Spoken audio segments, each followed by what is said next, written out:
introduce yourself? Your name, age, what you're doing at the moment. My name is Sameh Soker, and I own and run a Scuba Seekers Diving Center in Dahab in Egypt. And my main part, which is I'm running in the dive center, is looking after the technical and reprisal diving.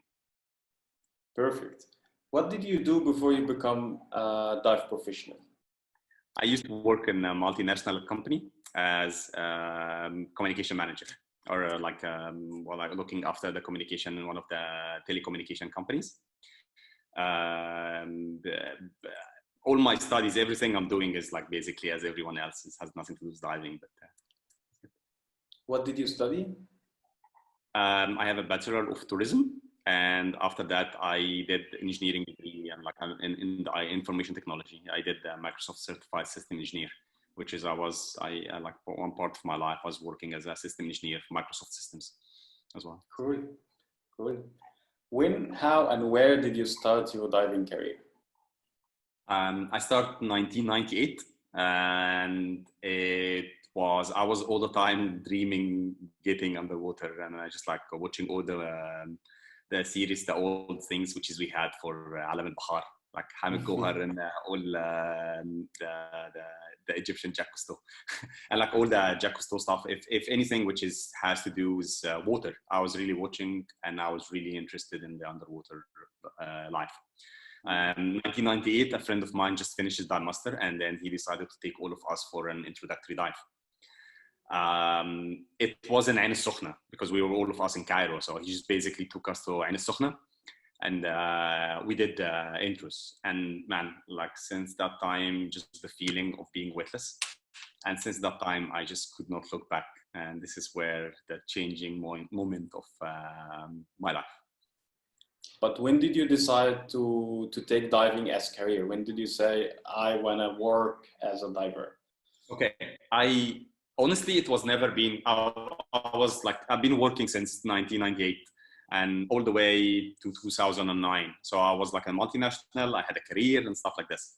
In 2004, I finished my 3-star from CMAS, and then I finished my dive master. And then after this, I started organizing trips. Everything was about like friends and like people going together from 2004 to 2006. 2006 was like everyone in my group was actually moving to the instructor level. And honestly, I did not really think about like, why do I need to become an instructor? Like my passion was about diving, was about the underwater, was about exploration, like how I can reach these things. But I never thought about teaching scuba diving. At this point, I basically just enrolled in the class and I became scuba diving instructor. All the way up till now, I did not actually still know where I need to head or what I should be doing or where I should be starting. This was like all in 2006. I all the time loved transferring information, meeting people, exploring stuff, exploring myself. And then after the first course, which is I conducted in 2006, I actually realized that, okay, now I really like that. I really liked that. The outcome came from the course. It was an open water course. And then I actually started to take the whole thing a little bit more serious, no more just like being a part-time job. I did it part-time 2006 to 2009. And then in 2009, I completely left the company and I became a full-time instructor. Where was that? Where did you move? I moved to Dahab. To Dahab. And I moved to Dahab, yes. But before that, I was basically roaming around the whole Red Sea. Ah, okay. So it's not that your career started at Dahab. No, you were moving, and then later you were settled on Dahab. Yes. Yeah, I started take diving in Hurghada in 2005, and okay. yeah, so like Hurghada, Marsa Alam, and like all that route, I've done quite a good amount of it, plus Sharm, plus Dahab. But then when I decided to settle down, I guess Dahab was the most place which is near to my heart compared to Hurghada. Cool. What is your favorite diving activity? I would say technical diving, and for sure combined with cave diving. Cool. Why technical diving then? Um, okay, I've been all the time wanted really to explore, and this is like a big part of me. Just exploring either on the surface or underwater, and I found that technical diving gave me that edge. Like was like the more I was progressing, the tools I was putting my hands on, it allowed me actually to explore furthermore either the depths or either trying to get in the shipwrecks and like see what's around, what's like sunking, cave diving the same, just like see what is after the next corner and what's after the next stone, and that's exploration. In my opinion, technical diving is really awesome activity, but in your opinion, why it doesn't grow the way how it should be? Right, this is like, I guess it's a big question.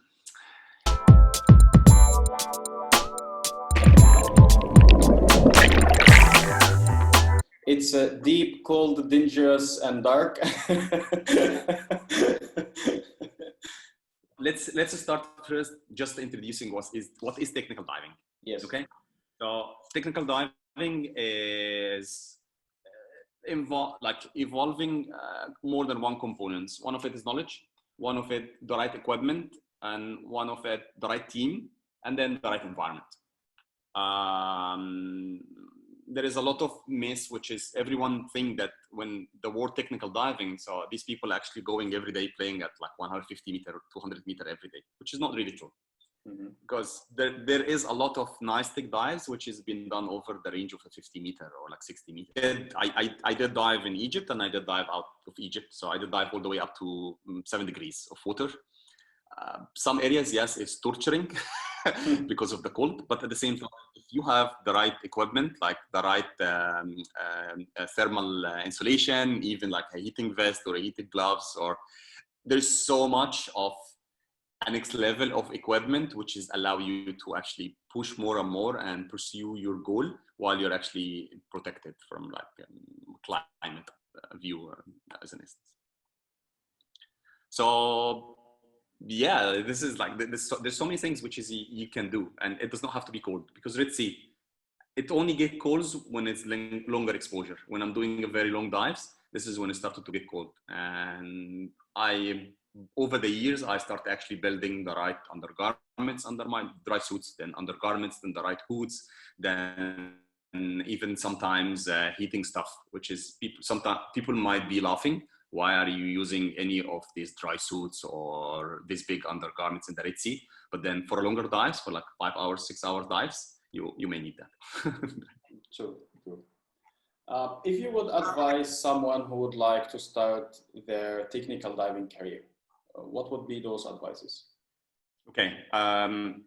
As I have seen, one thing which is regarding your previous question is the industry is somehow pushing people towards technical diving quite fast. So from a standard point of view, sometimes the standard is really reaching the minimum, and it's left to the instructor to decide like if this person is really or not. And I've seen a lot of people enrolling early and progressing early a lot in diving and going deeper very fast in diving, and it end up either in accident or in just they lose the motivation about the whole thing, because now what? I just did a few courses, now I can dive to 100 meter, now what? But they did not allow themselves to actually really discover what's going on. So my advice, I would all the time start with like from any foundations, like a basic course, which is a foundational course. A foundational course which will work on your foundational skills. Whether if you would like to pursue technical diving after that, or you would like to become even a better recreational diver. The foundational courses will focus more on your positioning, on your finning techniques, so you don't actually hurt the environment. It's part of your love for the environment. And at the same time, how are you doing stuff? How your equipment configuration happen, like it could be done, because the more you're going deeper, the more equipment you have. And equipment,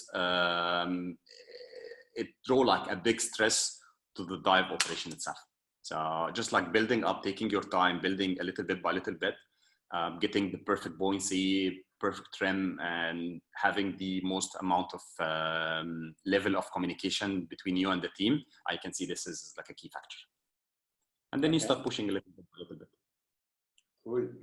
So also give, please, 3 advices to a dive pro in order to be a successful dive pro. Okay, 3 advices for a dive pro.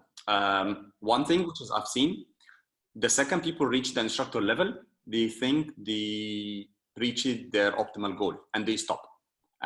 And for me, this is the beginning of the end. So if you're not developing yourself, you will not go anywhere. So your instructor level is not the optimal goal. It's just like one stone in a very, very, very long road. So keep progressing, keep developing, keep learning. Another thing as well, it does not mean that you're not going to teach technical diving or cave diving, that you should not be a tech diver or a cave diver, even free diver.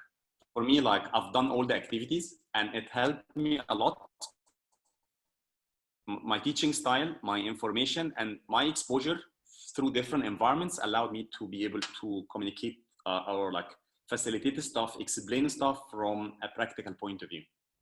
The last thing, which is very important, which is unfortunately I've seen instructors, what they're only doing is just teaching, and then in a little time they get burned, and then a little time they are not in the industry anymore.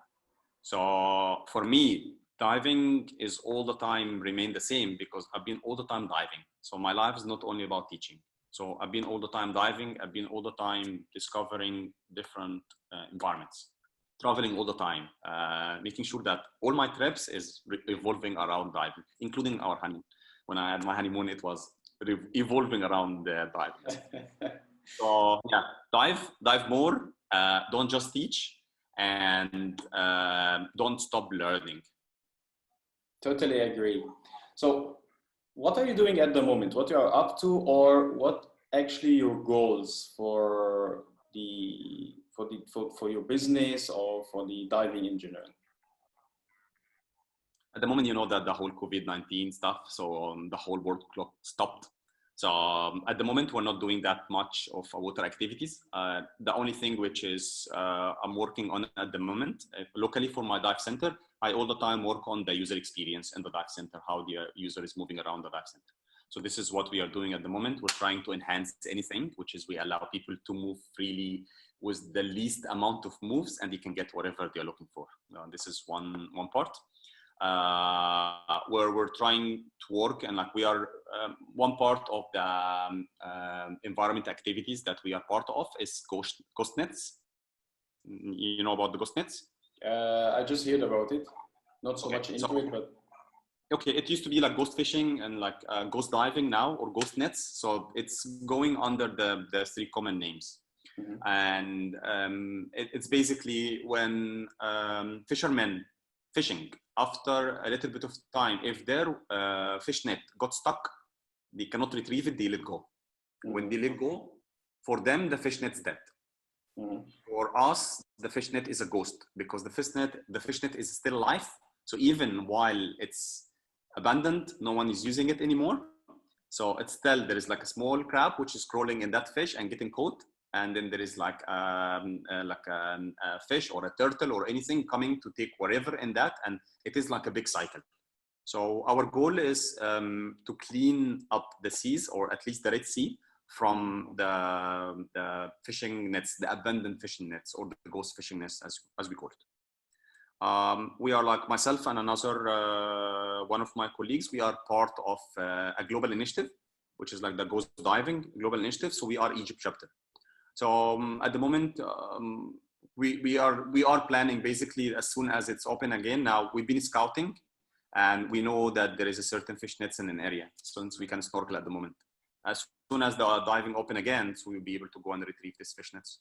So this is mainly this is the project which is we were working in at the moment. Cool, very nice. So Sameh, thank you very much for your time and also for your advices. I hope this is people also can appreciate that, and wish you all the best in your initiative, and have a successful business. Thank you so much for hosting me, and hopefully I see you soon.